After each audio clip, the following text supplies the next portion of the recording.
저는 목사라서 그런 거는 꼭 아니지만 성경을 참 좋아합니다. 너무나 성경 말씀이 너무 좋습니다. 성경 말씀은 항상 빙빙 돌리고 하지 않습니다. 직접적으로 사실대로 그대로 말씀을 하고 계신다는 거예요. 너무 그게 좋습니다. 성경은 항상 사실 그대로를 말합니다. 오늘 주신 말씀에는 창조주에 대해서 오랫동안 반역을 해왔던 이 세상이 지금 어떻게 됐는지, 이 세상의 그 생생한 현장, 그 현실을 잘 보여주고 있습니다. 하나님의 반역으로 나타난 그 인류의 암울한 현실을 너무나 잘 바울은 표현을 하고 있어요. 자, 오늘 말씀에서는 하나님에 대한 그 오랜 반역이 타락한 인류에게, 우리 인간에게 정죄하겠다고 선포하고 있습니다. 지금 인류는 급진적인 부패로 인해서 침몰하는 배와 똑같습니다. 그런데 더 냉정하게 우리가 바라보아야 할 것은 인류의 그러한 급진적인 타락과 그 부패보다도 더욱 심각한 문제는 하나님께서 진리를 믿지 않는 이 세상, 하나님을 거부하는 이 세상을 그냥 내버려 두셨다는 겁니다. 내버려 두셨어요. 하나님이 이 세상을 버리셨다는 겁니다. 자, 먼저 하나님을 거듭해서 버린 사람들을 하나님께서 버리셨다는 이 충격적인 사실, 이게 바로 현실입니다. 우리에게 이것보다도 더 무섭고 더 공포스럽고 더 끔찍한 일은 아마 없을 것입니다. 자, 오늘 본문의 24절은 그러므로 이렇게 시작을 합니다. 그러므로는 매우 중요한 단어, 접속사인데요. 바울이 앞에서 말한 18절에서 23절 말씀과 지금부터 이제 얘기할 24절부터 32절까지 그 말씀을 연결하는 다리 역할을 합니다. 그러므로 영어로 therefore입니다. 그가 말하고자 하는 주장을 더욱더 이제 바울은 확장시키고 발전시켜서 결론에 도달을 하게 되는 것입니다. 자, 바울의 주장을 이해하기 위해서는 인류가 하나님에 대한 지식을 고의로 거부한 앞에 그 구절들을 우리는 기억해내야 합니다. 앞에 구절에서 바울은 인류가 가장 극악무도한 범죄를 저질렀다고 선언을 했었죠. 이 배은망덕한 그 마음으로 우리는 하나님에 대한 진리를 거부했습니다. 하나님을 아는 지식을 거부했습니다. 아니, 하나님을 거부했습니다. 이 사람들이 한 이 배은망덕은, 자, 21절 보시면요, 하나님을 알되 하나님을 영화롭게 하지도 아니하고 감사하지도 않았어요. 22절에 스스로 지혜 있다나 어리석게 되었다는 것입니다. 그 어리석음이 얼마나 크냐면 23절에 썩어지지 아니하는 하나님의 영광을, 썩어지지 않은 하나님의 영광을 썩어질 사람과 새와 짐승과 기어다니는 동물 모양의 우상으로 바꾸었다는 거예요. 이 배은망덕한 이 인간, 이 어리석은 인간이 썩어지지 않은 하나님의 영광을 가지고 있었음에도 불구하고 그걸 썩어질 사람과 새와 짐승과 동물 모양 우상하고 바꿔치기 한 겁니다. 바꿔먹은 거예요. 네. 이에 대해 하나님은 진노를 하셨고요. 사도 바울은 하나님의 진노를 불러일으킨 우상 숭배에 대해서 아주 엄중하게 경고하고 있습니다. 바울은 우상 숭배가 하나님의 진노라는 것을 분명히 밝히고 있습니다.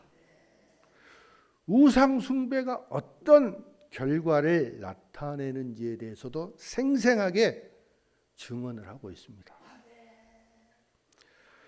자, 우리 성도들은 우리의 죄 문제를 들춰내거나 죄 문제를 막 강조하는 그런 말씀을 되게 싫어하는 것 같아요. 하나님의 진노에 대해서 말씀하는 거 듣기를 별로 좋아하지 않는 것 같습니다.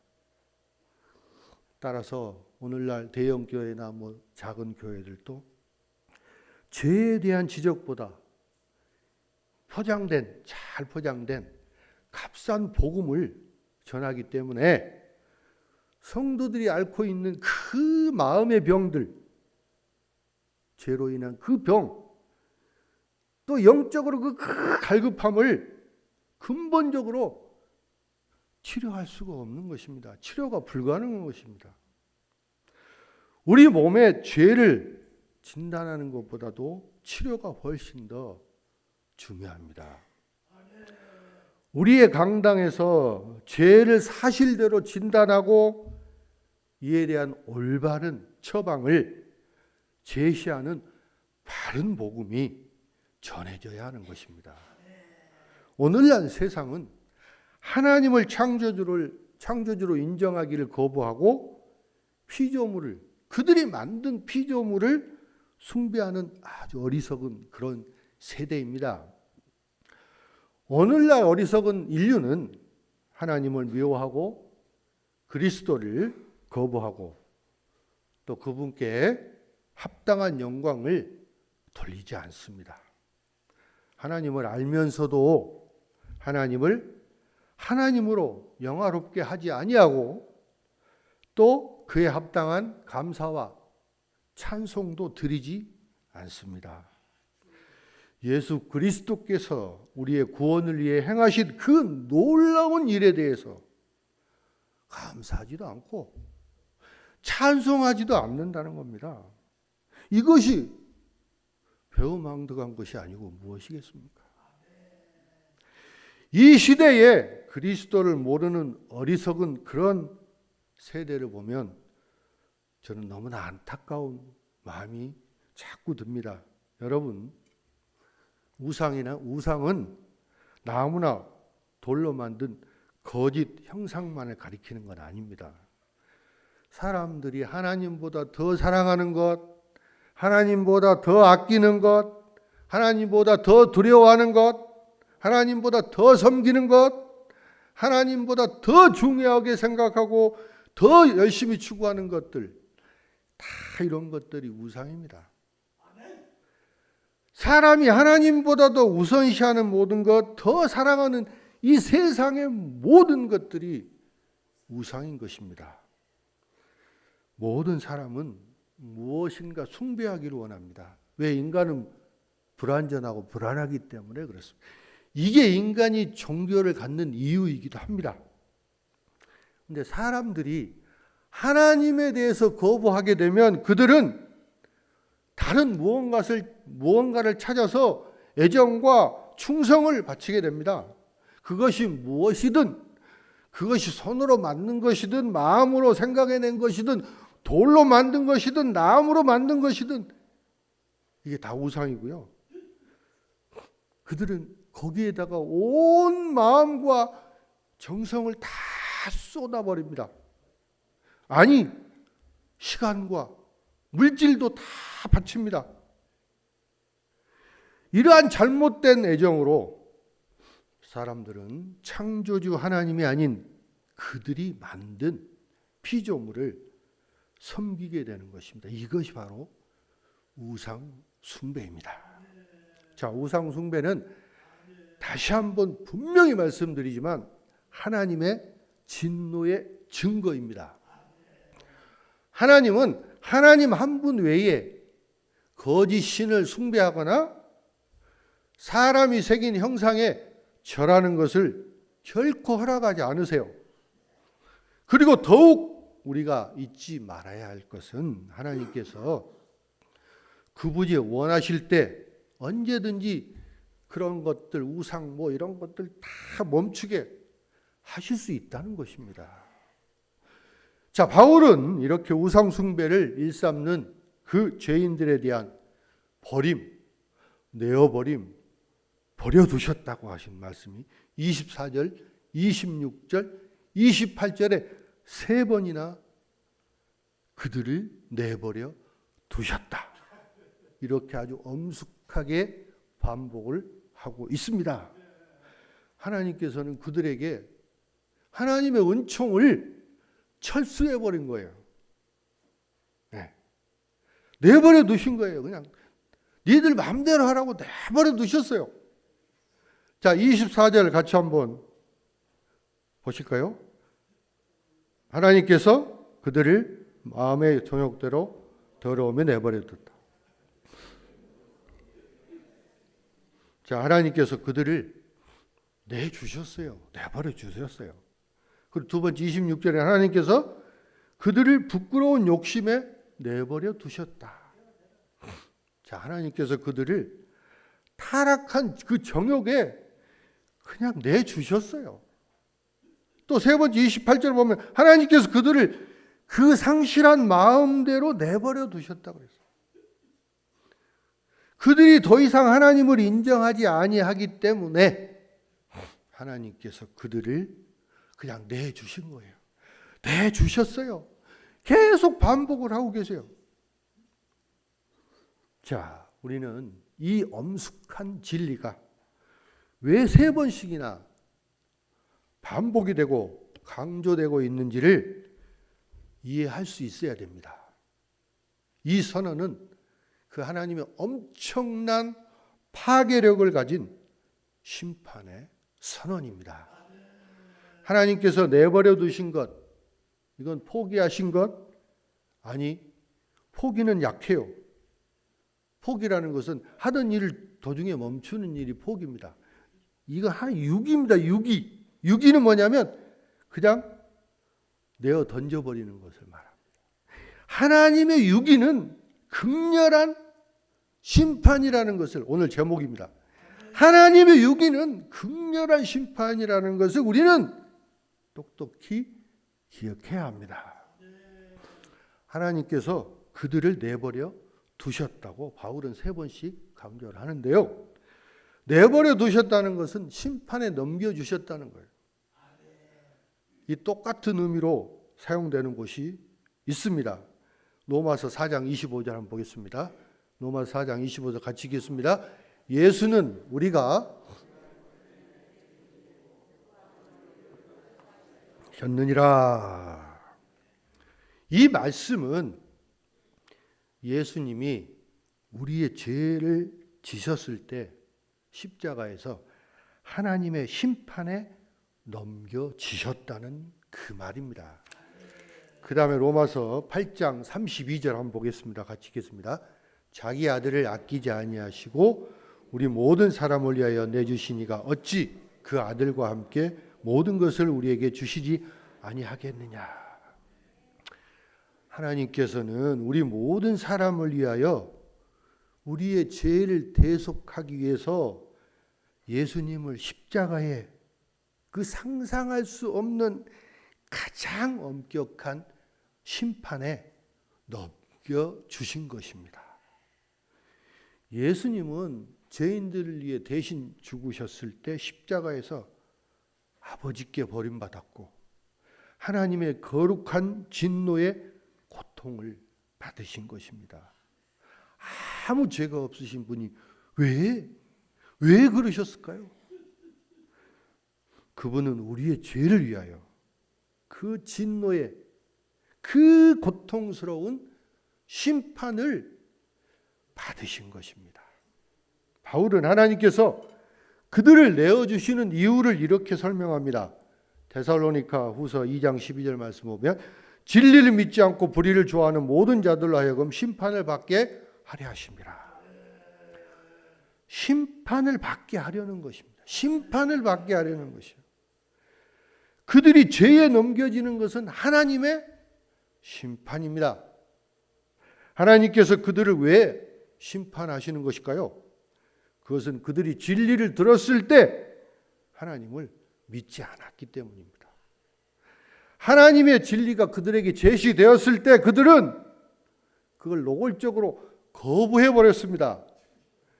그들이 하나님에 대한 지식에서 돌아섰기 때문에 하나님께서는 그들이 가려고 선택한 그 방향으로 그들을 그냥 내어버리신 것입니다. 사람들이 진리를 믿지 않을 때 그들은 그 정반대편, 그 반대의 길, 그게 어디예요? 죄의 길입니다. 죄를 사랑하게 되는 것입니다. 그들이 빛을 거부하면 어둠 속에 빠져들 수밖에 없습니다. 그들이 진리를 거부하면 악을 위해서 살게 됩니다. 죄를 위해 살게 되는, 사탄의 종이 되는 거예요.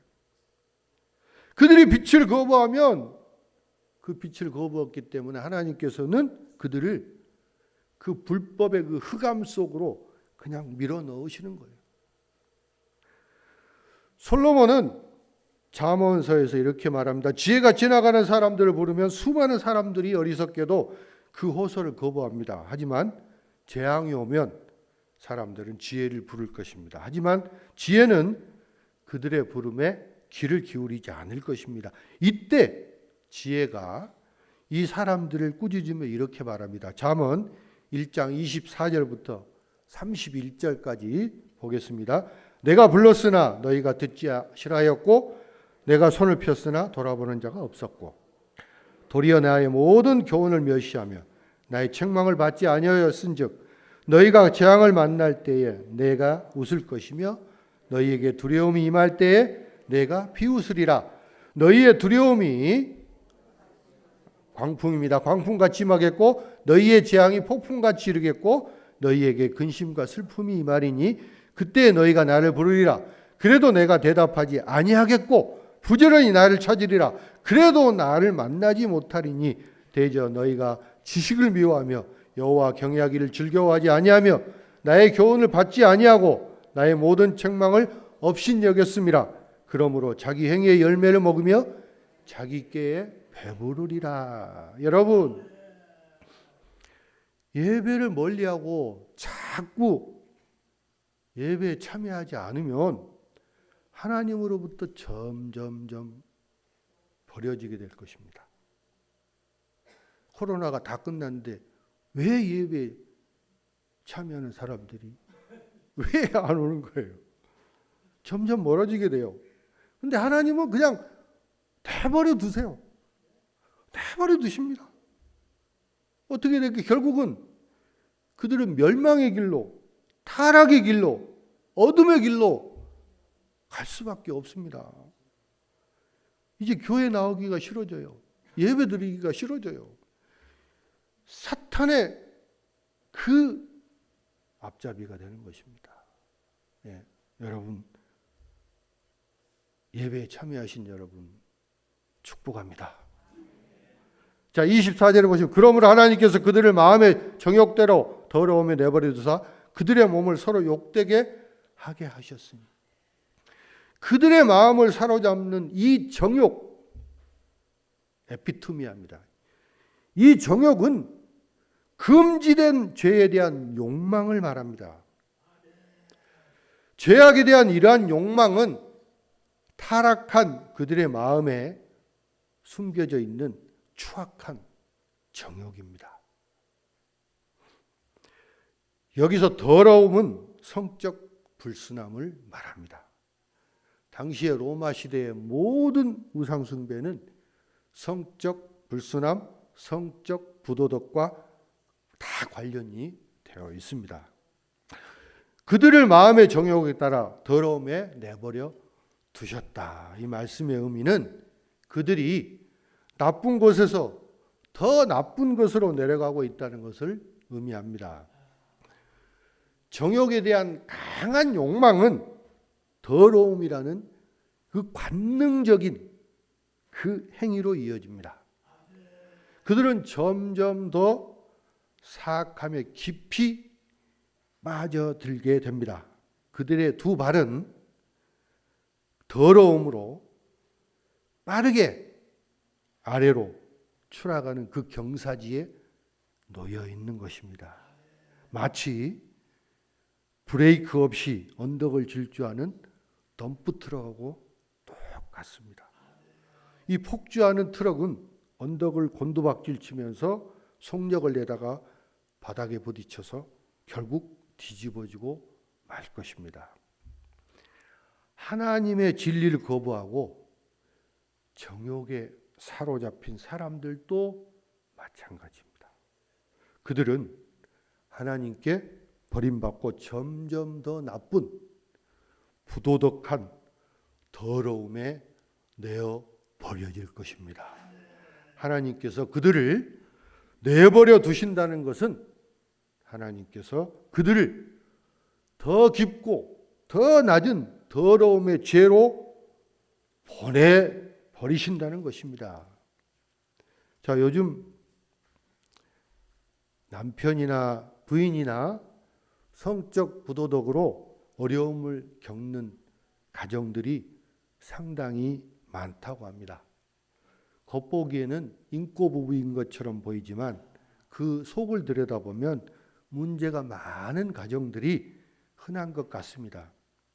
이걸 쇼윈도 부부라고 얘기하기도 합니다만, 이 시대가 마치 소돔과 고모라 성이 그 요한불에 멸망하는 그 직전하고 똑같은 아주 심각한 지경에 빠져 있다는 것입니다.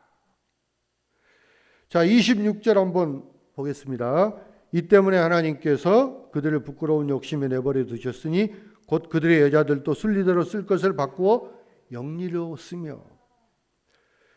이러한 욕심은 정욕입니다. 파토스라고 하는데 정욕이 되고 이건 부끄럽고 모욕적이고 그릇되고 타락된 것을 말합니다.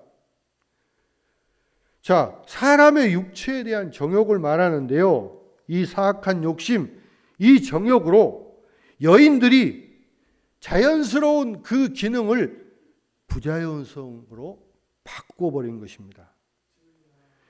이 여성들의 자연스러운 기능은 남성과 결혼하고 가정을 이루고 자녀를 낳는 것이고요. 이것이 바로 하나님께서 최초로 설계하신 창조 행위입니다. 하나님께 버림받은 여성들은 자연스러운 기능을 부자연스러운 기능으로 바꾸었습니다. 자, 여성이 같은 여성을 좋아하는 정욕을 느낄 때 이거는 하나님의 그 설계에 어긋나는 짓이에요. 배반하는 짓인데요. 이것을 레즈비언이라고 한다고 해요. 레즈비언이라고. 이 레즈비언의 활동은 하나님의 계획을 정면으로 위반하는 것입니다. 하나님을 거부하기 때문에 그들은 엄청난 죄를 짓게 되는 것입니다. 이 여성들이 다른 여성을 원하는 것을 하나님은 근데 내버려 두셔요. 하나님의 창조 행위를 거부하는 것을 그들은 심각한 성적 범죄로 더 이어지게 되고 그걸로 끝나는 게 아닙니다. 바울은 계속해서 이 타락한 더 성적 범죄가 더 크게 발생이 된다고 27절에 말씀하고 있어요.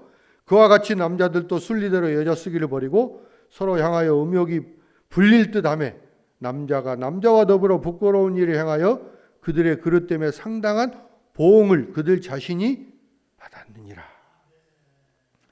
남성의 본래의 기능은 남성이 여성과 결혼해서 정상적인 부부관계를 맺는 것입니다. 그 결합의 결과로 자손도 얻게 됩니다. 하지만 하나님께 버림받은 자들은 이성에 대한 그 본성이 매력을 버렸습니다. 그래서 동성, 같은 성끼리 남성끼리 이상한 성적 욕망을 갖게 되는 것입니다. 정욕은 남자끼리 음란한 짓을 저지르게 만듭니다. 이것이 바로 동성애, 호모섹스입니다. 남성은 게이라고도 합니다. 이 다른 남자에 대한 이러한 동성애는 하나님을 거부하는 아주 나쁜 배반 행위입니다. 바울은 하나님의 버림으로 나타나는 결과를 이렇게 말합니다. 그들은 자기 잘못에 대한 합당한 형벌을 응당하게 자기 몸으로 받을 것이다. 그들의 죄에 대한 정당한 형벌은 영원한 저주로 끝납니다. 영원한 지옥불에 그들은 던져질 것입니다.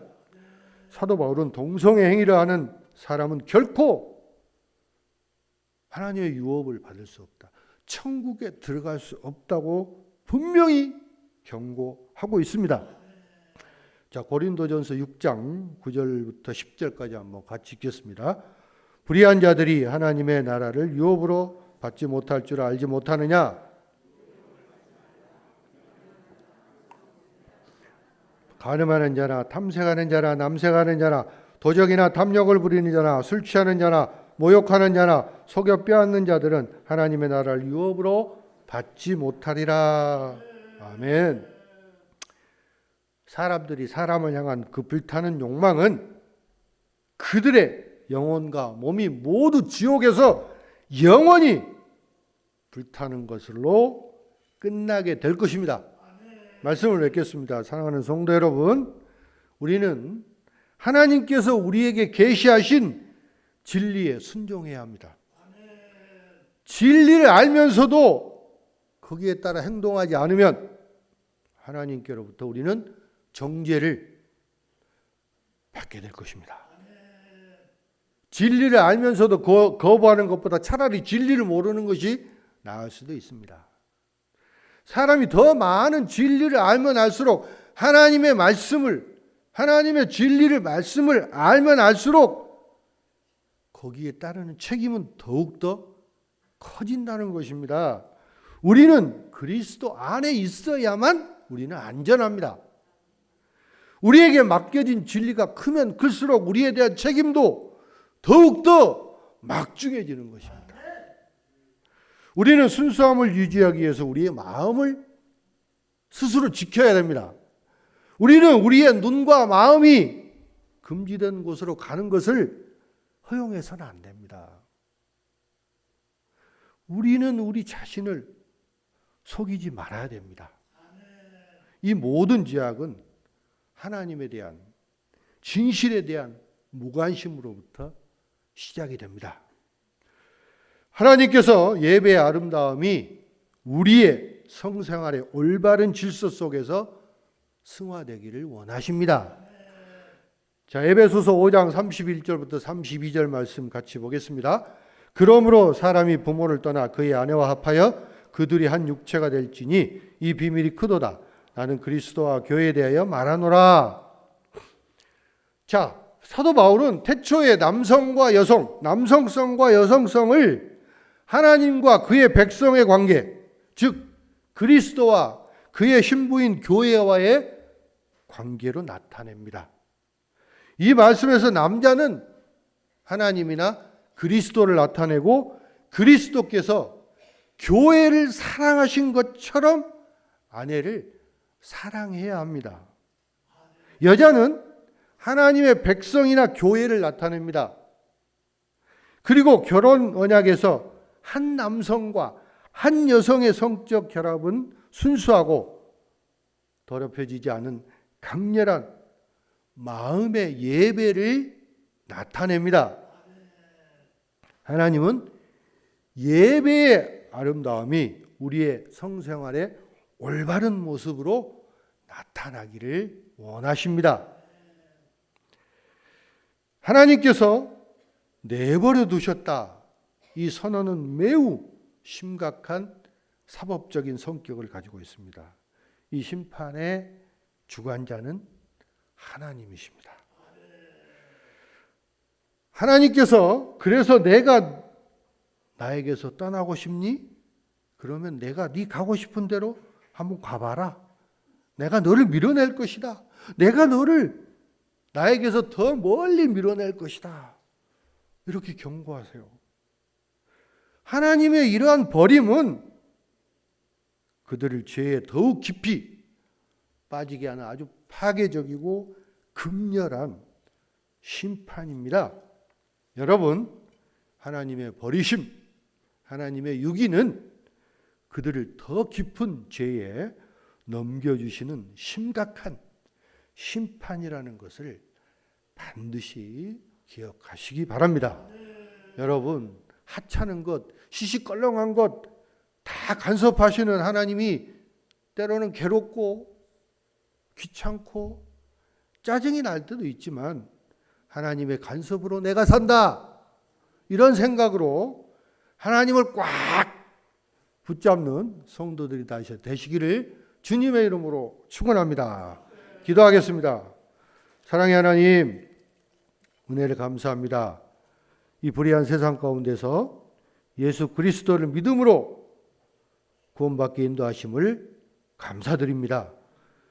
우리 인류가 하나님을 알기를 거부하고 하나님을 거부한 이 타락하고 부끄러운 일 때문에 우리가 하나님으로부터 버림받았음을 우리는 다시 한번 깨닫게 하여 주시고 우리가 하나님을 붙들고 나아갈 수 있도록 주님 인도하여 주시옵소서.